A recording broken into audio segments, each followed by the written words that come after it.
আসসালামু আলাইকুম ওরহমতুল্লাহি ওয়াবারাকাতু। প্রিয় দর্শক, আশা করি মহান আল্লাহর রহমতে সকলেই ভালো আছেন। সহি কোরআন শিক্ষা টিউটোরিয়ালের 12তম পর্বে আপনাকে স্বাগতম। আমাদের আজকের পর্বে থাকছে সূরা লাহাব। আগের পর্বগুলো না দেখে থাকলে ডিসক্রিপশন বক্সে লিঙ্ক দেওয়া থাকবে, দেখে নেবেন।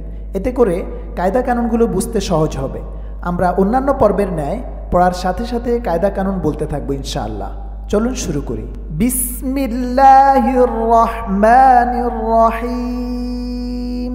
তাব্বাত ইয়াদা।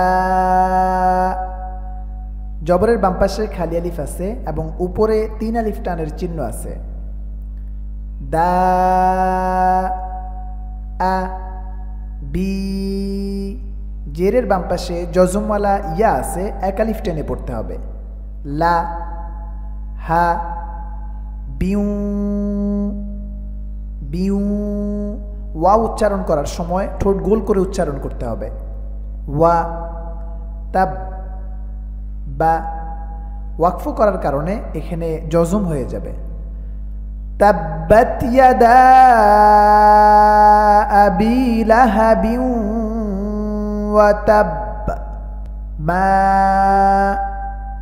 জবরের বাম পাশে খালি আলিফ এবং উপরে 3 আলিফ টানের চিহ্ন আছে। মা আগ। গইন উচ্চারণ করার সময় উচ্চারণটা এইভাবে হবে, আগ আগ। না। খাড়া জবর আছে, 1 আলিফ টেনে পড়তে হবে। আন হু। মা। জবরের বাম পাশে খালি আলিফ আছে, 1 আলিফ টেনে পড়তে হবে। লু হু। উল্টা পেশ আছে, 1 আলিফ টেনে পড়তে হবে। আমরা জানি খাড়া জবর খাড়া জের উল্টা পেশ হলে 1 আলিফ টেনে পড়তে হয়। ওয়া মা। জবরের বাম পাশে খালি আলিফ, 1 আলিফ টেনে পড়তে হবে। কা সা বা। ওয়াকফ করার কারণে এখানে বায়ে জজম হয়ে যাবে। মা আগনা আনহু মালুহু ওয়া মা কাসাব। সা ইয়াস। এখানে সদ আছে, সদের উচ্চারণ খেয়াল করে করতে হবে যাতে সিনের মতো না হয়ে যায়। ইয়াস ইয়াস লা। খাড়া জবর আছে, 1 আলিফ টেনে পড়তে হবে। না। জবরের বাম পাশে খালি আলিফ আছে, 1 আলিফ টেনে পড়তে হবে। রং।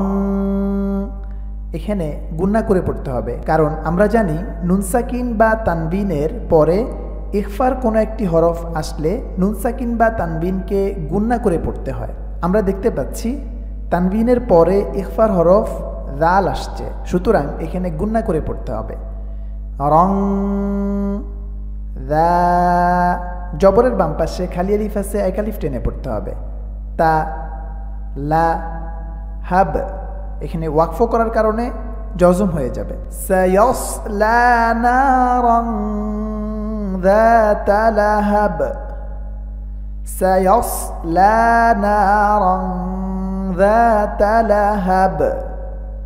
ওয়াম ওয়াম রা আ তু হু। উল্টা পেশ আছে, 1 আলিফ টেনে পড়তে হবে। হাম। এখানে হাম গুন্না করে পড়তে হবে, কারণ আমরা জানি নুন এবং মিমে তাসদিদ হলে গুন্না করে পড়তে হয়। হাম মা। জবরের বাম পাশে খালি আলিফ আছে, 1 আলিফ টেনে পড়তে হবে। লা তাল তাল। হা তব তব। এখানে বা এ জজম দিয়ে পড়তে হবে ওয়াকফ করলে। ওয়ামরাআতুহু হাম্মালাতাল হাতাব। ফি। জেরের বাম পাশে জজমওয়ালা ইয়া আছে, 1 আলিফ টেনে পড়তে হবে। জি দি হা। জবরের বাম পাশে খালি আলিফ। Hub hub. লুম। মিমে তাসদিদ আছে, গুন্না করে পড়তে হবে, কারণ আমরা জানি নুন এবং মিমে তাসদিদ হলে গুন্না করে পড়তে হয় এবং এই গুন্নাটা ওয়াজিব গুন্না, অবশ্যই করতে হবে। লুম মিম মা সাদ। এখানে ওয়াকফ করার কারণে জজম দিয়ে পড়তে হবে।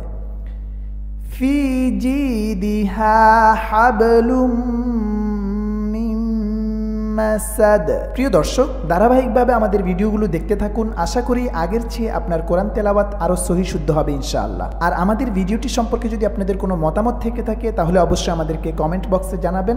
আল্লাহ তাআলা আমাদের সকলকে সহি শুদ্ধ কোরআন তেলাওয়াত করার তৌফিক দান করুক। আমিন। আসসালামু আলাইকুম ওয়া রাহমাতুল্লাহি ওয়া বারাকাতুহু।